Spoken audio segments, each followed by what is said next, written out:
Our next guest is under attack from the Vice President of the United States, for crying out loud. The famous clip that we played for you earlier this week, in which Vice President Joe Biden was, I know this is really a big surprise to a lot of people, especially anybody in the Beltway, was actually asked about something that he said that was very stupid. What he said was basically,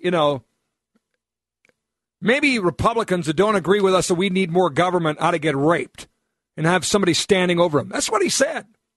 And by the way, if you don't pass what we say ought to be legislation, more people will be raped, more people will die. And our next guest, a member of the media, Human Events, actually had the guts to say, do you think it's appropriate for a vice president of the United States to, use this analogy? To which the vice president quickly walked away. And now our next guest is actually having his press credentials at the Capitol threatened.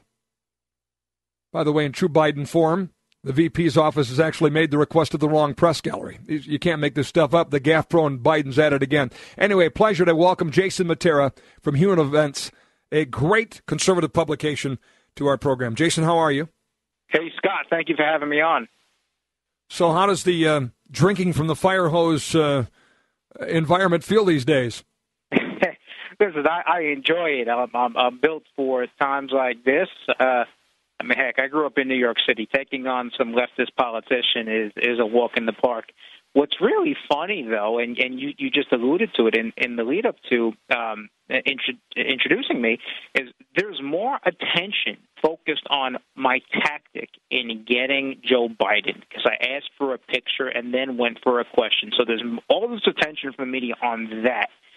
And really nary a peep on the fact that he suggested Republicans should be rape victims in order so they can have a change in heart and vote for $500 billion in new spending. Yeah, that is in and of itself absolutely astonishing. In case anybody missed the actual exchange, we played it before, but I want to play it again so you can hear it. Mr. Vice President, picture. Do you regret using a rape reference to describe Republican opposition to the president's bill? I didn't use it. No. What I said, let's get it straight, guys. Don't screw around with me. Let's get it straight. You didn't use a rape reference? No, listen to me. I'm listening. I said rape was up 3 times in Flint. They're the numbers. Go look at the numbers. Murder's up, rape is up, and burglary's up. That's exactly what I said. And if the Republicans don't pass this bill, then rape will continue to rise. Murder will continue to rise. Rape will continue to rise. All crimes will continue to rise. Do you think it's appropriate for the vice president to use language in such a way? Okay, I'm sorry. We gotta go. Mr. Vice President. Excuse me. Who are you with? Human Events. I love that. My favorite part of that is we got to go. I mean, he's actually being asked a question that's worthwhile. We got to go. And then, who are you with? The look on that woman's face was absolutely priceless, wasn't it? Yeah, it was. She had a contemptuous look and condescending, as though I had no right to ask this question. Here's the facts of the matter. That after I had a video exchange with Joe Biden, then the media started to take notice. Then the Washington Post decided, okay, let's fact-check what Biden said. Oh, it turns out that rapes and violent crimes are decreasing nationally. They aren't on a surge. They aren't going to explode, as the vice president is suggesting. In fact, in Flint, Michigan, rapes, thank the Lord, have decreased 11%, not 152%, like the vice president claimed. So not only was Joe Biden offensive in his remarks, he was dead wrong in his remarks. But the scrutiny came to him only after this exchange. It was about a week. A week went by. The media sort of gave a collective shoulder shrug, and then I decided, had the opportunity, I was going to go ask the question. And now Biden's saying, well, he violated some type of protocol. Please look into having his media credentials yanked. Which would I can't imagine the press gallery would give the complaint the time of day, but they also complained to the wrong press gallery, so they flubbed even their outrage. Well, your first question was the important one. I mean, literally, in usual Biden sense. Well, wait a minute, don't do this. Whatever his line pushing back was, but the point is he could not have more clearly in his line suggesting that if you disagree with our policy position here, you ought to be raped. You ought to have somebody over you, overpowering you, and know what that feels like. I mean, that was the basis of your first question that he quickly dismissed and did not address, was it not? It was, because he had said that at the University of Pennsylvania a day prior to me questioning him. And nothing from the media. This is the Vice President of the United States. It's unseemly and unbecoming of any politician to suggest their colleagues are at the end of a loaded gun or having a 200-pound man telling them to submit. I mean, you just don't do that. But nobody questioned Joe Biden on it until I brought up the exchange. And now that we're now a week into the exchange, the focus, they're trying to divert attention from what Joe Biden said and place it on me and the fact that in a public place, Scott, wearing media credentials, with Secret Service and a press entourage around Joe Biden, I asked him for a picture and then went into a line of questioning. Yeah, who and cares? Self-righteous. Big deal. And by the way, I noticed at Slate, a liberal blogger is defending you, saying that you're quite clear about he calls you an ambush journalist. I don't know what.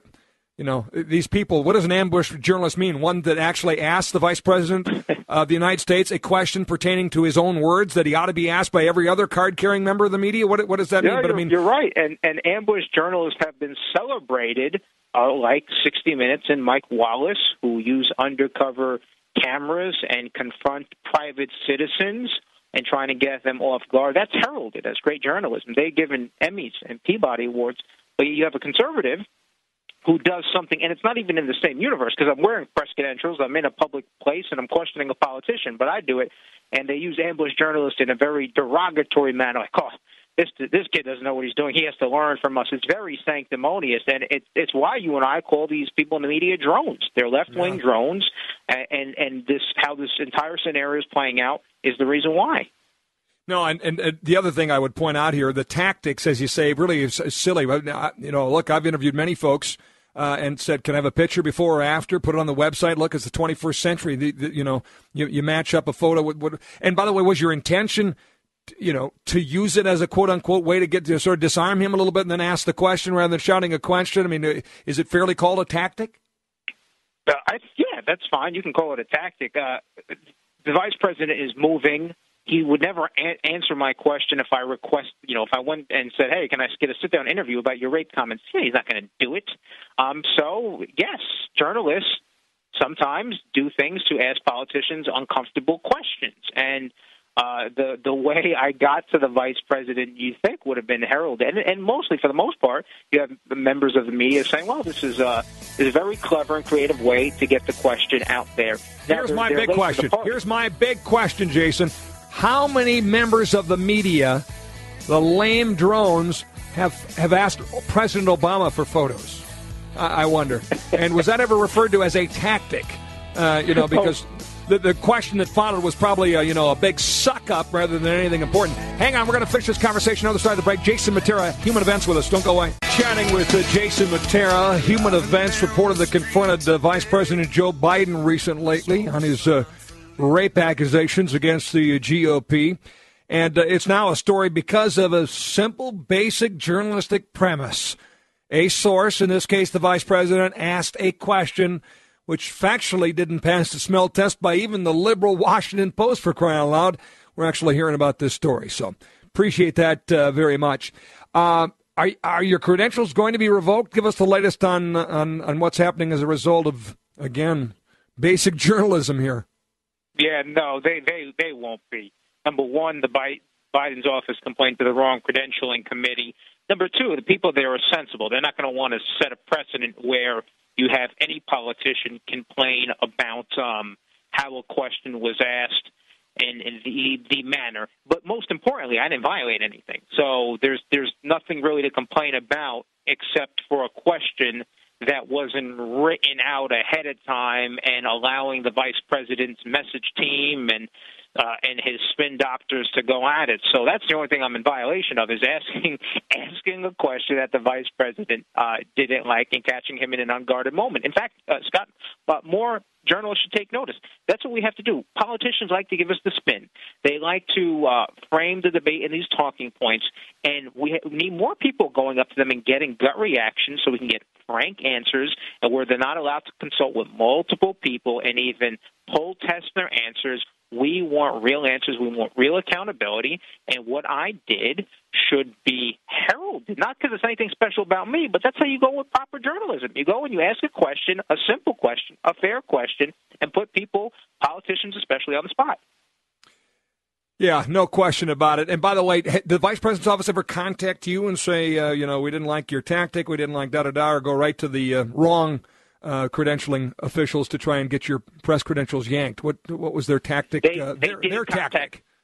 Yeah, they didn't contact me. They went right to the credentials. Then they tipped off the Hill newspaper, and then they contacted me. And in classic Biden fashion, the story really would have died in the news cycle, and he goes ahead and resurrects it.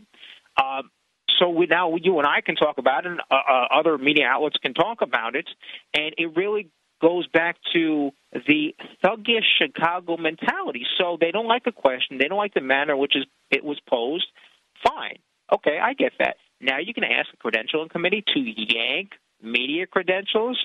This comes on the heels, by the way, of Barack Obama not allowing any local reporters to attend a San Francisco fundraiser. Don't forget, Joe Biden's entourage locked a Florida reporter in the closet for an event. I mean, whether it's liberal press, mainstream media press, which is predominantly liberal, or conservative, everyone should be outraged in how this administration handles freedom of the press.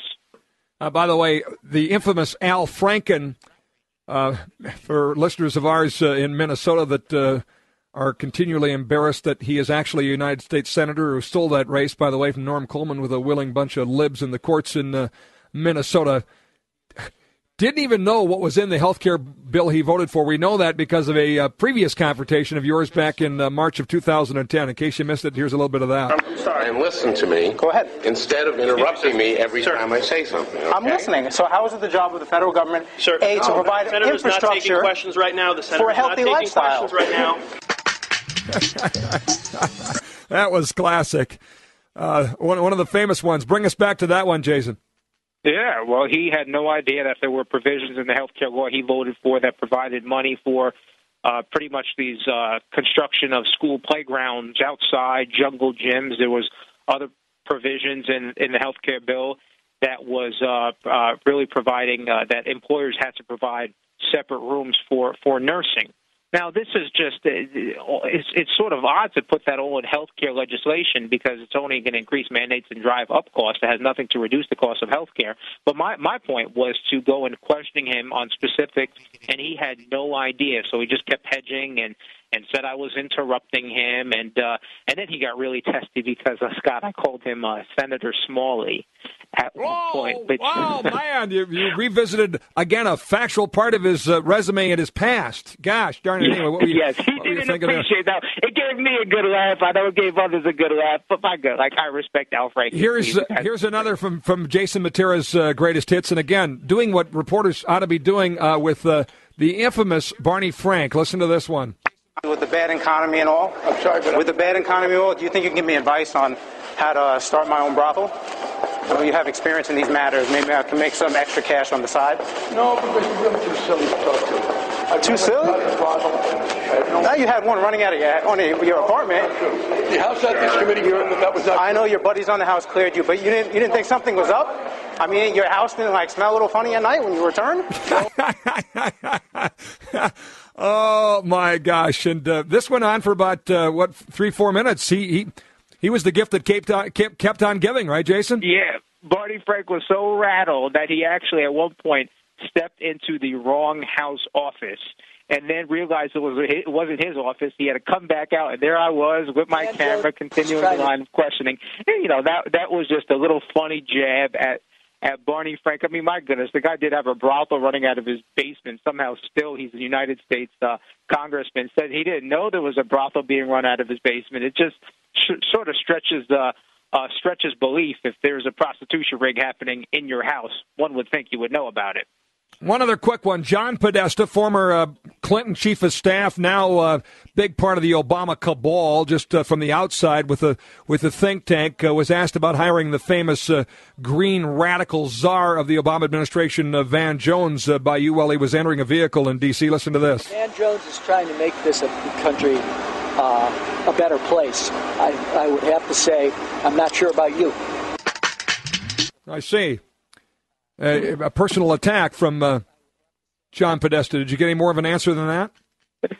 Yeah, I asked him what inspired him to hire Van Jones after he left the administration. Was it the fact that he was a 9/11 truther, self-described Marxist, or that he was part of the whole Free Mumia Abu Jamal, the cop killer in Florida campaign?